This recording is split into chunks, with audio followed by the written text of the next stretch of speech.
Break के बाद एक बार फिर आप सभी का स्वागत है। सीधा रुख करेंगे जयपुर का, जहां पर पुलिस हेडक्वार्टर के बाहर आपको बता दें कि प्रदेश कांग्रेस अध्यक्ष गोविंद सिंह डोटासरा मीडिया से मुखातिब हो रहे हैं।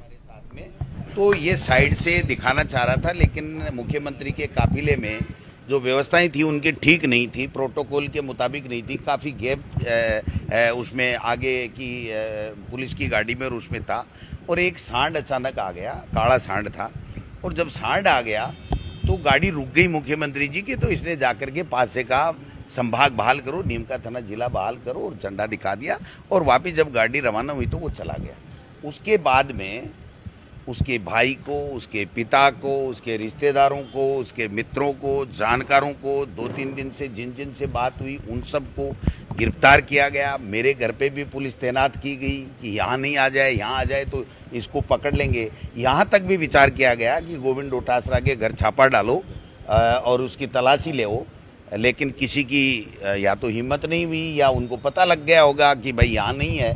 तो हमें जब 5-6 लड़कों को उन्होंने पकड़ा, जो हमारी जिला अध्यक्ष सुनीता गठाड़ा ने, पारिक साहब ने और हाकम साहब ने, फतेहपुर एमएलए ने जब विरोध दर्ज कराया तो उन्होंने उनको तुरंत पेश कर दिया, और कोर्ट ने उनकी एक नहीं सुनी, उनकी तुरंत जो है वो जमानत ले ली। अब जब वो ओम प्रकाश इनसे नहीं मिल पाया, ये ट्रेस नहीं कर पाए, तो उन्होंने हमसे संपर्क किया पुलिस ने कि साहब वो आ जाए, हमारा पिंडा छूट जाए, जो भी हो गया। तो हमने उनके पिताजी को बुलाया और कहा कि अगर वो कहीं भी संपर्क में आपके रिश्तेदार के आता है तो उसको बोलो कानून का सम्मान करे और वो आकर के थाने में पेश हो जाए। जो मुकदमा लगा है उसमें पुलिस अधीक्षक ये कह रहा है कि हम पेश कर देंगे कोर्ट में, 5 की जमानत हुई है, उसकी भी जमानत हो जाएगी और हम लोग उसको टच भी नहीं करेंगे। लेकिन जब वो लड़का आ गया दूसरे दिन 10 बजे, जब थाने में पेश हुआ, उसके बाद से उसको टॉर्चर कर रहे हैं और 200 पुलिस के साथ में उसको पैदल घुमा करके जैसे आतंकवादी हो उस तरीके से उसके साथ व्यवहार कर रहे हैं। 7 दिन का पुलिस रिमांड ले रहे हैं और रिमांड में कह रहे हैं कि काला कपड़ा कहाँ से खरीदा था, उस फैक्ट्री तक हम जाएंगे, इसलिए हमें 7 दिन लगेंगे उस फैक्ट्री का पता लगाने की कि ये काला कपड़ा बनाया कैसे इस फैक्ट्री वाले ने और हमारे मुख्यमंत्री जी को झंडा कैसे दिखा दिया। तो इससे बड़ा कोई अन्याय कोई हो नहीं सकता। रामनिवास कूकना जो वहाँ पर आंदोलन कर रहा था न्याय दिलाने के लिए मृतक परिवारों को, उसके घर जाकर के पुलिस ने जो है वो उसकी डीपी उतार ली। कहने का मतलब है कि भाई इसके पैसे जमा थे, बकाया थे।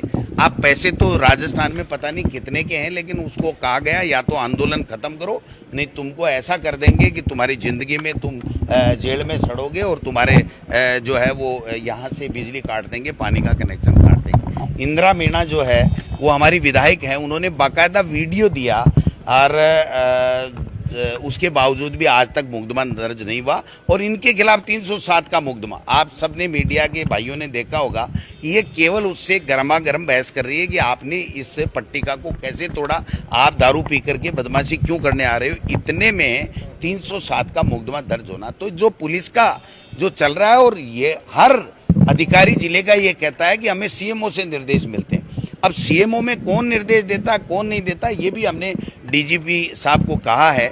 और अब फिर उन्होंने बात की, बात करने के बाद में एसपी का मेरे पास फ़ोन भी आया, तो उन्होंने कहा साहब हमने मारा नहीं। मैंने कहा भाई मारने का तुम्हारा अधिकार भी नहीं था, लेकिन आपने इसको 7 दिन का पीसी कैसे मांगा और जुलूस कैसे निकाला, इसने कौन सा अपराध कर दिया। ये प्रजातंत्र में जो है वो लोकतंत्र में विरोध प्रदर्शन करने का तरीका। और जब हमें झंडा दिखा देते काला टीकाराम जूली को, मुख्यमंत्री को, तो राजेंद्र जी राठौड़ साहब कहते थे ये तो लोकतंत्र का आभूषण है, गहना है कि प्रतिपक्ष को अपना विरोध प्रकट कराना चाहिए। तो आज हम जाएं तो किसके पास में जाएं? मुख्यमंत्री जी के पास में अगर संपर्क करें तो संपर्क ही नहीं होता, कोई फ़ोन नहीं उठाता, कोई बात नहीं कराता। अगर सीएमओ से हम बात करें तो सीएमओ का कोई अधिकारी हमारे फ़ोन नहीं उठाता है, कोई जवाब नहीं देता है। एसपी से बात करें, कलेक्टर से बात करें तो वो कहते हैं कि साहब हमें तो सीएमओ से निर्देश मिलते हैं, हम तो नौकरी कर रहे हैं, हमारी मजबूरी है। तो ये सारा का सारा जो तांडव, देश में 27-28 आदमियों को आतंकवादियों ने मार दिया, और ये डबल इंजन की सरकार तीसरा टर्म है मोदी जी का, उसके खिलाफ कार्रवाई करने के बजाय मुख्यमंत्री जी का ईगो सेटिस्फिकेशन के लिए अधिकारी उनके जो है उनको खुश करने के लिए इस तरीके से झूठे मुकदमे लगा करके, और जो थोड़ा बहुत भी विरोध प्रदर्शन लोकतंत्र